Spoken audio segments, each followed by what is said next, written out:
Imagine buying a property 10 years ago and it's worth less than you actually paid for it today. In this video, we're going to be looking at London property exhibitions that were showcased in Southeast Asia, Hong Kong, Singapore and Malaysia, where the developers have walked away with billions of pounds. 90% of the new condominium units in London are owned by Asia investors who today find themselves in negative equity due to overpaying and currency devaluation. Before we get started, and for those of you that are new to the channel, my name is Monty Nawaz. I'm a central London property developer, and previously I was an international agent with offices in London, Singapore and Malaysia, where we primarily used to focus on sales, lettings, and most importantly, the backbone of the business was property management, which is a service that we still offer Asia landlords with a London property today. What is a property exhibition? This is where a UK developer will have a piece of land, they'll get planning permission to go up 20 floors, they may have 100 units, and ideally before they start digging, they want to have some future sales in the bag. And the way they do that is that they will package their development in a 3D model and take it to wherever they want. And since the early 2000s, they've been taking it to Southeast Asia, Hong Kong, Singapore and Malaysia, and that's where they've been selling most of their units before they're even built. So how do these exhibitions work? The developer will have a UK agent. The UK agent is normally an international agent, and there's a few that are out there which you can research. It's very important to note that the agent is acting for and being paid by the developer, who expects them to close as many sales as possible. Those agents will either have an international office or they will have a tie-up with a local agency within those countries.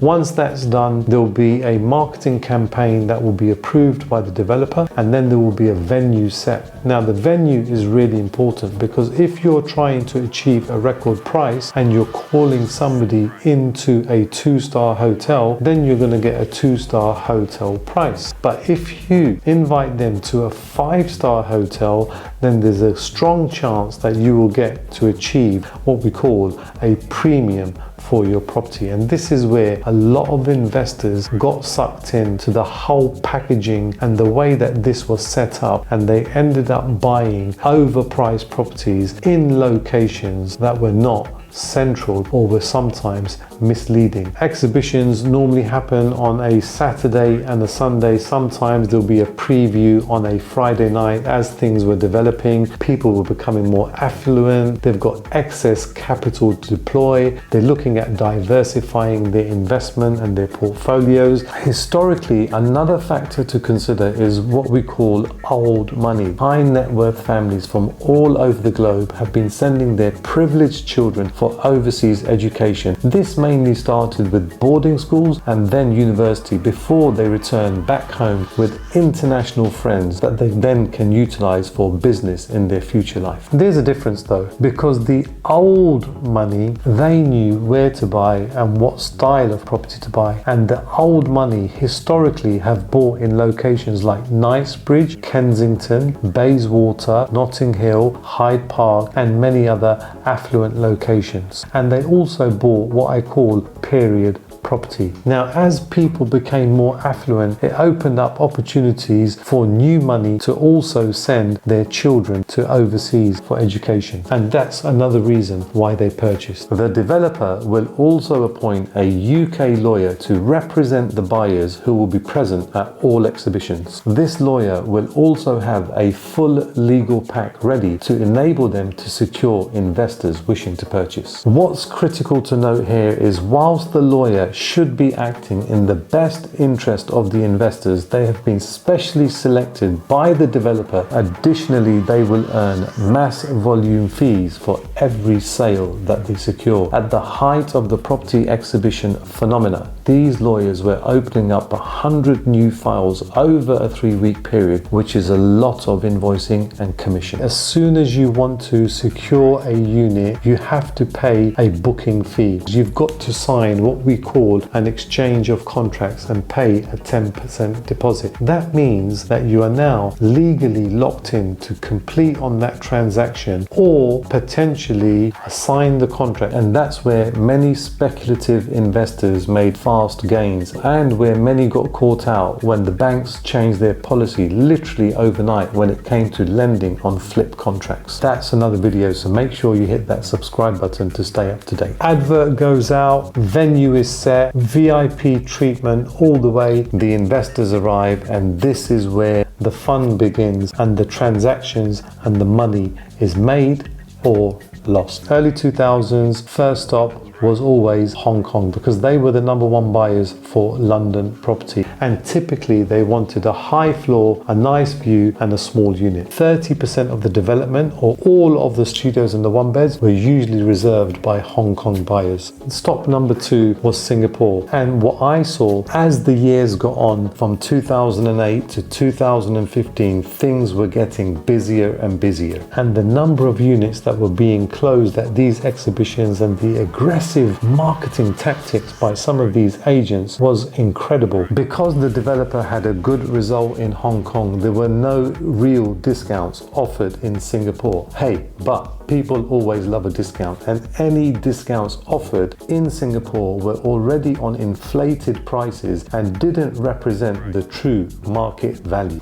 Third stop was Malaysia, and in my opinion, the Malaysians are the ones that got the best deal. When it came to Malaysia, the developers had a great result. 70% of their developments were sold, and the only ones that were left were the large units, 3 bedrooms, usually on a lower floor and no view. So the Malaysians, they were encouraged to buy those units with a good discount, and those are the investors that I believe have done better than the Hong Kong and the Singapore investors. Another progression for these exhibitions was the advertising campaigns. Up until 2008, it was a quarter-page black and white advert in a local newspaper that then turned into a colour advert on a half page and then a colour advert on a full page. What's important to note here is, unlike the UK where we have 10 newspapers, in Asia they only have 1 or 2 newspapers, which we call consolidated media. So that means that most people will read those newspapers, and any adverts that are placed will have far reach. These adverts are very cleverly designed, and they have aspirational triggers to local London landmarks, which include Big Ben and Parliament. They also have the local journey times to universities such as Imperial, UCL or King's College London, and with shopping districts such as Mayfair, Bond Street and Knightsbridge, which investors would associate with luxury brands such as LV, Prada and Gucci. You add in a few parks like Hyde Park and Regents Park, and this is what the investors are subconsciously buying into, all under the glitz and the glam of the Four Seasons hotels. And the question that I ask myself, and sometimes I ask investors, is why did you buy? As professional investors, many didn't carry out enough due diligence. They also believed the agent who was only focused on trying to earn a sales commission, and many were recommended by friends, and that was enough to confirm that this was a viable investment option. There's one project that I recall called Neo Bankside. This even had an A-list actor, Kevin Spacey, record a special video which made the investors feel that it had a seal of approval. The latest transaction shows an apartment that was sold in 2023 for £75,000 less than it was purchased for in 2013, even without taking into consideration the stamp duty and the excessive service charge that has been paid for the last 10 years. I also released a video in 2013 after visiting Neo Bankside and confirmed the quality was good and it was a great development, but I just felt that it was overpriced in a non-aspirational location and I couldn't see capital appreciation prospects. There are 2 fundamental problems here.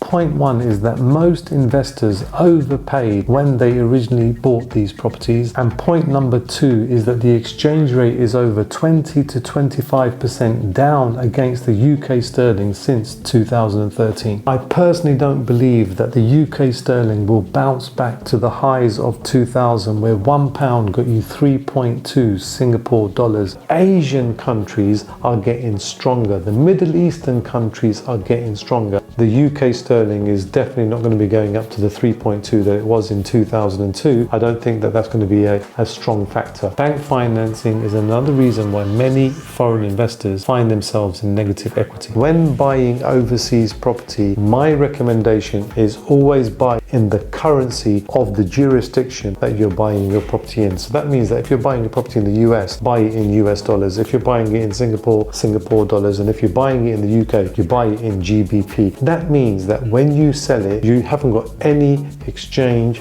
rate risk. You're selling in the same currency that you purchased. Another developing phenomena with these exhibitions over the years was the introduction on the developer side, which was the lettings and property management agent. And their main motivation was to try and help the developer sell as many units as possible and also to pick up as many lettings and property management instructions as possible. It's important to note that many rental investors committed to their purchase based on unrealistic rental valuations that were provided by the same agents that they may be using today. The developers, the lawyers and the agents have all made huge gains during this exhibition phenomenon. So now you have an overview of the problem. It's not all doom and gloom. Let's have a look at some of the solutions that can help investors. How do you get out of the situation of negative equity? There's two ways. Either you're in it for the long haul and still hope that the property will go up in price, or you try and cut your losses like sophisticated investors have done, and you try and recoup the loss that you made over the next 5 years, as opposed to being in the situations without any end in sight. What I try and do is I help investors like you, give you a realistic valuation,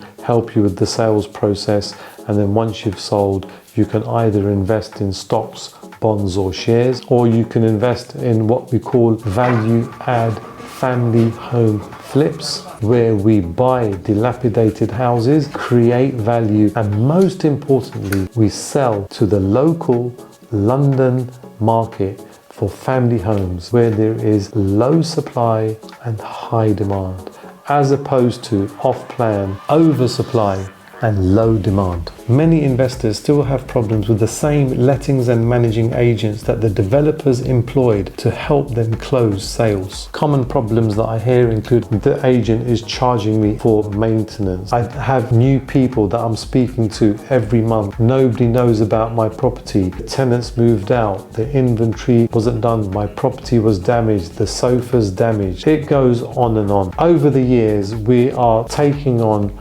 more and more property management instructions from disgruntled landlords that have been with the same corporate agent when they first bought the property. And what we offer them is a personalized one-to-one service, and we really take care of their property management needs. If you found this video informative, please do make sure you share, like and subscribe. My contact details are in the description of this video. Take care. I'm Monty and I'll see you soon.